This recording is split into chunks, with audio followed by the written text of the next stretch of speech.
Hi folks, the Filipino P here. And with the borders open, a lot of people are seriously taking a look at living here in the Philippines. Some of you are younger and haven't retired yet, or you're older but don't have much of a pension. But for whatever reason, you just don't have a lot of resources. Maybe you saved up a modest amount and you watch videos where expats claim they can live just fine on 25,000 pesos a month, only 500 US dollars, and you're thinking of trying the same thing. But is it true? Is it possible? And what kind of life would you have? In the Philippines, what would 500 bucks a month get you?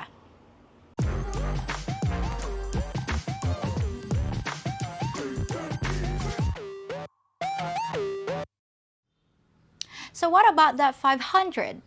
Well, it just so happens that the average Filipino family earns $500 a month. So the answer is obviously yes. You can live on that amount. We do it all the time, and half of us make less than that. So you can definitely live like a Filipino. But would you want to? I mean, you could live like a Somalian for only 300 bucks a month. But again, why would you want to? I'm sure I'm gonna hear from some of you guys that say they spend less than $500, but you're probably living without a lot of things that the average Westerner just won't part with.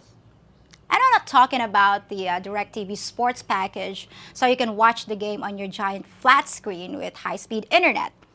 I'm talking about being able to afford decent restaurant meals or a trip to the dentist. So today I'm gonna do something different. I'm gonna work backwards to show how tight things are if you come to the Philippines with a budget like that.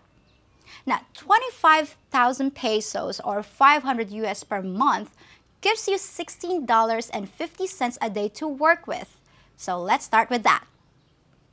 The three biggest factors that are gonna chip away at that are where you live, how you live, and what you eat.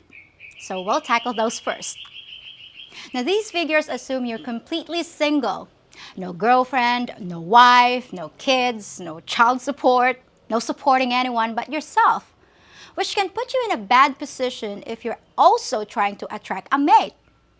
You can find someone who makes enough to support yourself, but you won't be able to offer her anything in the way of financial security, which is, as you know, is kind of a big deal here. So first, where are you gonna live? Well, like anywhere else, prices are a lot higher in the big cities, and you could easily chew up your entire budget on rent alone. Easily. But most foreigners with a small budget end up living out in the provinces, where prices are a lot cheaper, and you'll have a lot of different options too, like renting a room from a family that's got extra space, or leasing a room at a boarding house. But you probably end up with a studio type apartment, basically just a bedroom with a small area to cook food, and hopefully your own bathroom. Depending on how the place is set up, you might have to share the bathroom with other renters, but that's not much fun, so try to get a private CR if you can. So what will a place like this cost you? Prices vary, of course, but if you find a good deal, you can get a decent room by Filipino standards for about 5,000 pesos or $100 a month. That's $3.30 a day. So now we're down to $13.20 left in the budget. As far as food, you'll find that unless you eat really cheap street food all the time, it costs about the same as it does in the West. Some things are cheaper, some things are more expensive, and some things are much more expensive, like beef. So what I did to come up with an accurate food budget is to ask everyone I know what they spend per day and take the average. Now these are Filipino figures and we don't really eat the healthiest stuff. So get ready to buy the cheapest brand of everything and not waste a single bite. But you should be able to eat like a Filipino for about 200 pesos or $4 a day. Now that's only 66 cents per meal. So it's really basic food like rice, eggs, fish, and vegetables. No trips to Jollibees, no cheesecake for dessert, just the very basics. So if you can deal with eating like that, now you've got $9.20 left in the daily budget. And finally, we get to the last big category, your lifestyle. This is where everyone's gonna have a different set of expenses, but they will be expenses. For instance, electricity, which is really expensive here. Your personal habits are gonna make a huge difference in your electric bill.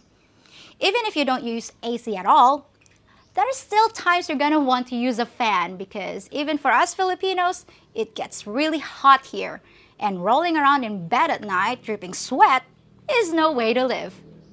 Are you gonna have a refrigerator, a microwave, a TV? Are you gonna charge your phone? How about a computer? You'd be surprised how fast you can round up a big bill here. The average Filipino electric bill is $39, but let's say you really tighten your belt and find a way to trim it down to $30. That's still $1 a day, and now your budget is down to $8.20. How about your phone and internet? Well, the good news is that you can use a phone here without having a monthly plan. You can just buy load when you need it. And if you're careful, you can get away with paying about $10 for phone usage. As far as your internet, the cheapest available no-frills plan is $20. So combined with your phone bill, that brings the budget down to $7.20. It's like a countdown here. What about clothes? Well, fortunately, they're really cheap here. And if you're okay with wearing secondhand t-shirts, shorts, and flip-flops all the time, you could probably dress yourself for just a couple dollars a month. But what if you're a big guy that needs extra large sizes? Those aren't really easy to find in this part of the world. And you'll end up either shopping at the mall or online, and you'll spend a lot more. And if you like to dress in nice slacks and button-down shirts, you need to factor that in too. But once again, for this example, let's be really cheap and say you only spend $100 a year on clothing. That's not easy to do, but it's possible. And that brings our daily budget down to $6.90. And there's another expense that's easy to overlook, and that's your Visa and ACR card fees. If you're here on a tourist visa, like most people, it's gonna cost you approximately $520 per year to extend your visa and pay for your alien certificate of registration. There's no way around it. You're gonna pay it, which is another $1.40 a day. Now we're left with just $5.50. We're starting to go broke and we still have a lot to pay for. Then there's the basic stuff you use every day, like shampoo, dental floss, razor blades, toilet paper, toothpaste. Well, I hope you use those every day. They're not expensive on their own, but it adds up to about $28 a month. Now we're down to $4.50. And how about medical costs? Are you gonna have any health insurance? Are you gonna get your teeth cleaned? Do you need to take any medication? Again, these are things that vary from person to person, but healthcare isn't free in the Philippines. Even if you're in good health, not taking any medications, and you never get sick, you're still gonna spend at least $150 a year for basic dental care and health screenings. So now we're at $4. And what about transportation? Are you just gonna walk everywhere, ride a bicycle, or hire a trike every time you go somewhere? Do you want your own vehicle, like a motorbike, which means you have to pay for gas, license fees, and maintenance? It's hard to put a number on it because there are so many choices, but almost none of them are free. Let's say your transportation costs are only $10 a month. Your budget is still down to $3.70, pocket change. And we haven't even mentioned things like entertainment. If you're gonna have a TV, what are you gonna watch? Unless you enjoy local shows in a foreign language, you have to get a pay service like Netflix. So now it's down to $3.40. And let's say you enjoy a couple beers in the evening. Even for the smallest size, 3 little red horses will cost you $1.12 each. And now you're broke. No going to the movies, no buying vitamins, no haircuts, no birthday presents, no traveling. And when you need to clip your fingernails, you better hope you brought that clippers with you. Now you officially know what it feels like to be a Filipino. We don't have any financial wiggle room either. And when we hit a roadblock, we stick our hands out to our families and relatives and our friends. Do you have somebody who'll help you out when you wreck the motorbike, or someone that'll pay for your appendectomy? Because stuff happens here. There are surprise expenses, and you have to expect a few emergencies. And as you can see, I already slashed the expenses down to almost ridiculous levels, and you really don't have any room for error. There's just no more blood you can get out of that stone. So, is the $500 budget fact or fiction? I'd say it's fact, just barely. But you have to ask yourself, why are you coming here? Why come halfway around the world to be poor in the Philippines? In many places in the West, you can sit on the street corner with your hand out and make 2 or 3 times what a hardworking Filipino makes. So why would you want to come here and be poor? And yet, people do.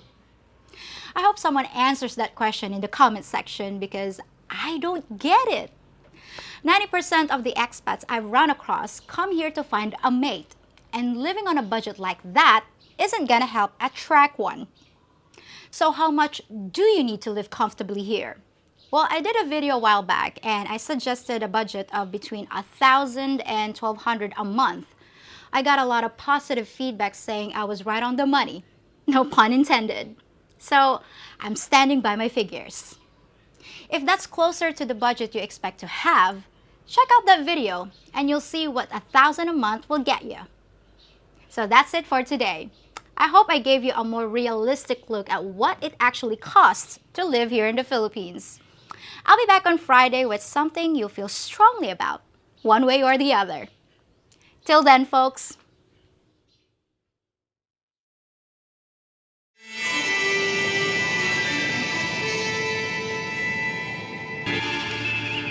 Approaching Omicron standard orbit, Mr. Pater. Yes, sir. Planet Omicron, Captain. Code 710. Code 710 means under no circumstances are we to approach that planet. No circumstances whatsoever. Omicron is home to a species of long-haired, tan-skinned, supposedly irresistible females called Filipinos. Paradise. We're going in. Captain, it might be prudent to first consult the video archives of the Filipina P to study their culture, their mating habits, and their propensity to separate men from their resources. Captain?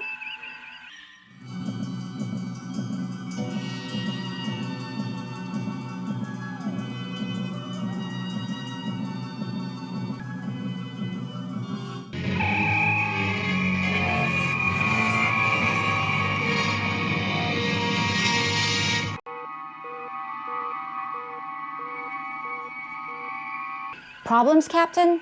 Your visit lasted only 3.8 seconds. A planet of traitors. Disloyal to the core. Rotten like the rest of you subhuman race. You were conned. I did warn you, Jim. Now promise me you'll never fall for another what? Very wise, Captain. Preparing to leave orbit. I can leave.